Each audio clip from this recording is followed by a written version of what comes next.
Hey everyone, welcome back for another deep dive. Today we're taking a look at what's happening in the world of entertainment. We're talking film, television, streaming, the whole shebang. And We've got a pretty interesting mix of sources this time. yeah, we do industry news festival updates and even some research on how AI is changing the creative landscape. Should be a fascinating deep dive. It really should. There's a lot to unpack here. What really caught my eye was this Hub Entertainment research study on public perception of AI in entertainment. Oh yeah, that was a really interesting one. 70% of people have heard of generative AI. Which is amazing when you think about how new it is. Right, but only 18% actually understand what it can do. That's a pretty big knowledge gap. Yeah, it's a little worrying, to be honest. It means a lot of folks are forming opinions about AI without a solid grasp of its capabilities. Could lead to a lot of misunderstandings. And potentially even fear-mongering, which I guess is never good. Exactly. Fear can really stifle creativity and innovation, which is ironic considering AI's potential in those areas. It's not just about the tech itself either. The study found that 50% of people are worried about AI taking jobs in entertainment. Understandably so. It's a valid concern, but I think the focus should be on how AI can work with human creativity, not replace it. Right, like using AI to enhance what we already do. Exactly. The study also showed that people are more open to AI being used for technical things like video editing or dubbing. So it seems like people are drawing a line between the creative side and the technical side. They're okay with AI handling the technical stuff, but they want humans involved in the creative process, like writing or character development. It'll be interesting to see how that evolves as the technology advances. Speaking of AI and creative work, what do you think about Jason Zavada's AI-generated short film, The Heist? Oh, yeah. That was a fascinating project. And now it's getting attention from major studios. It really shows how fast AI is developing and its potential to change how we make films. But it also brings up some ethical questions. Definitely. The study we talked about earlier also found that 66% of people want clear labeling of AI-generated content. So transparency is going to be huge. Absolutely. As AI becomes more common in entertainment, we need to be upfront about how it's being used. But for you personally, does the idea of AI-generated films excite you, or does it make you a little nervous? It's a mix of both, to be honest. The possibilities are really exciting, but we need to be careful about the ethical side of things and make sure that human creativity remains at the heart of it all. I totally agree.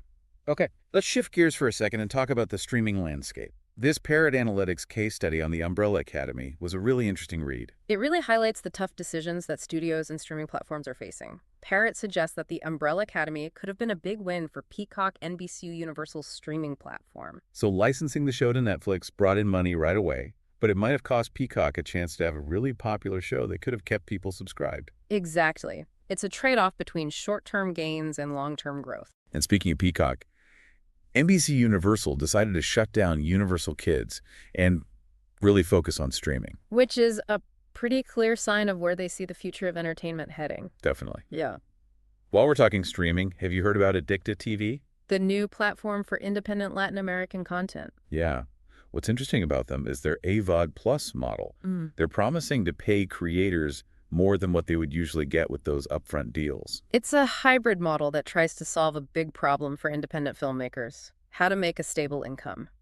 Makes you wonder if this could change things for independent film. It could. If it works, it could be a fairer and more sustainable way for creators to get their work out there and reach a global audience. Now, for something completely different, let's talk about Until He's Back, Yeah. the Oscar shortlisted documentary about the migrant crisis in the Mediterranean. It tells the story of Ahmed Cheech, who is looking for his son who disappeared while trying to reach Spain. It's a really powerful reminder of the human cost of this crisis. These kinds of stories are so important, especially when they shed light on issues that don't always get enough attention. And sadly, we're seeing another real-world event impacting the entertainment world right now with the wildfires in LA. The damage is devastating. Productions have stopped, and a lot of people in the industry have lost their homes. It's a stark reminder that there's a much bigger world beyond the glitz and glamour of Hollywood. Okay, let's move on to some of the other news we have today. What else caught your eye? Well, there are a lot of exciting creative projects in development. Aaron Brown Thomas's film Chasers is one to watch. It's premiering at Sundance and Slamdance, which is pretty rare. It's definitely generating a lot of buzz. And on a different note, I read this really interesting article about the evolution of TV title sequences. Oh yeah, the ones that are like mini masterpieces now. Exactly.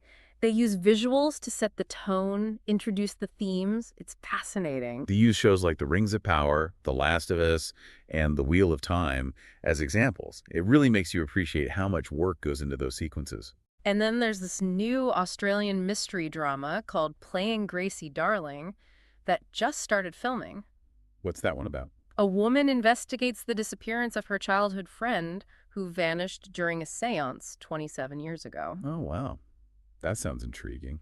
And for superhero fans, production has officially started on Supergirl Woman of Tomorrow, starring Millie Alcock and Jason Momoa. I heard they're filming in the UK and Iceland, so I bet the visuals are going to be incredible. Speaking of exciting developments, there have been some interesting moves in the industry lately. Like Ian Greenstein joining innovative artists? And the BBC expanding their team in Northern Ireland. It's always interesting to see these behind-the-scenes changes. Character 7, the production company, started by the creator of A Night Manager, just appointed Anna Higgs as their managing director. Those are some big moves.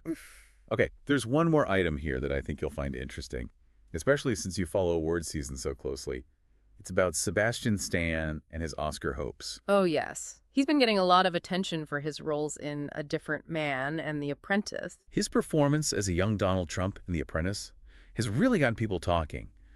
But I've also heard there's been some backlash because of the subject matter. It's a great example of how art can spark debate and make us think. We've covered a lot of ground already in this deep dive. Yeah, it really makes you think about the power of stories and how they can reflect what's happening in the world. Speaking of real-world stuff making its way to the screen, did you see anything about Netflix's new series, Apple Cider Vinegar? I did. It's based on a true story, which makes it even crazier. Mm-hmm. This wellness influencer builds a whole empire on this lie that she cured her cancer with alternative therapies. Wow. Talk about a wild ride. It really makes you think about social media and how easily misinformation can spread. But let's get back to film festivals for a minute. MIP London is coming up, and it sounds huge. I was just reading about that. Lucy Smith from RX France gave a preview of what to expect. Yeah, almost 1,000 participants, over 600 buyers. And they're really focusing on unscripted kids and streaming content. That's a lot to cover. Yeah. What are you most interested in? I'm curious about the discussions on kids' content. Streaming services are putting so much money into family-friendly shows. It seems like there's a lot of room for innovation there. Yeah, it makes sense. Kids' content is always in demand. And let's be honest, sometimes we adults need a break from all the serious stuff, too. Absolutely. But we can't forget about the big festivals like Sundance. The jury this year is packed with talent. Yeah. Daniel Kaluuya, Elijah Wood. It's going to be interesting to see what films they pick. Sundance always feels like a taste of what's to come for independent film. Speaking of international projects, have you heard of Valley of Hearts? The Turkish drama. Yeah, it's filmed in Cappadocia, which is supposed to be visually stunning. And the story is about a woman who's forced to confront her past when the twins she abandoned years ago come back into her life. Family secrets and beautiful scenery sounds like a winning combination. I always love stories that can cross cultural boundaries. And on that note, Phil Natchbull, the CEO of Curzon, is really pushing for international expansion. It's a smart move in today's global market. Definitely. Securing rights for films in multiple countries is so important. It means more people can see them and connect with different stories. It's something we see more and more these days. For sure. Sometimes the most interesting projects come from these international collaborations. Speaking of interesting projects, did you see anything about that new one from Jared Padalecki and Anna Frick? The medical drama set in rural Texas? Yeah, instead of the usual big city hospital setting, it focuses on a mobile clinic that helps people in underserved communities. And with Jared Padalecki involved, it's sure to get a lot of attention. I'm always drawn to stories that shine a light on issues that don't get enough coverage. And what about Lesbian Space Princess? I love that title. Bluefinch Films is handling the global sales and is launching at the Berlin International Film Festival. It's great to see more films that embrace diversity and challenge the norm. Absolutely. S&D, the French film company, is launching a really strong slate for 2025, too. They've got comedies with some big names like Sandrine Kiberlin and Miu Miu. It's exciting to see what's coming out of the international film scene. So much talent. And it's great that these stories are finding a wider audience.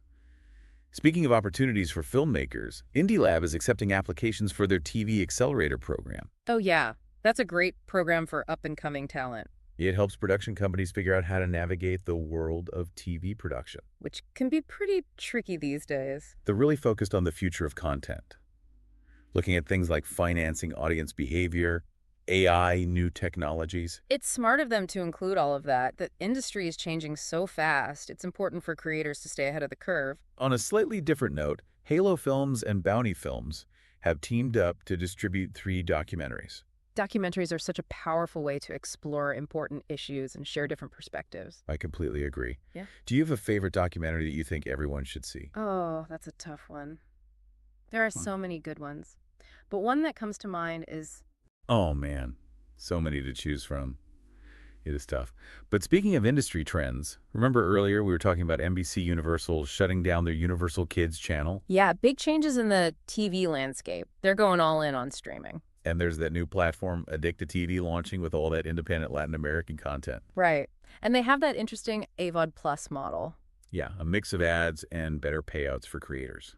It's definitely a new approach. Could be a model for other streaming services down the line. It really makes you think about the future of streaming. How can these platforms make things more sustainable for creators? Yeah, And make sure everyone gets a fair deal?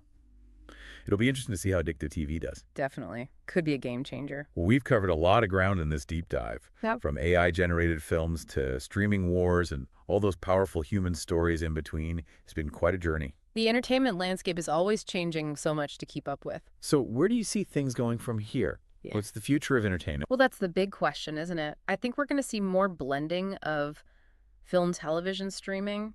Those lines are already getting blurred. And AI is shaking things up too. Absolutely. It's going to keep pushing the boundaries of what's possible. We'll probably see a lot of experimentation with storytelling. It's exciting, but also a little bit scary. For sure.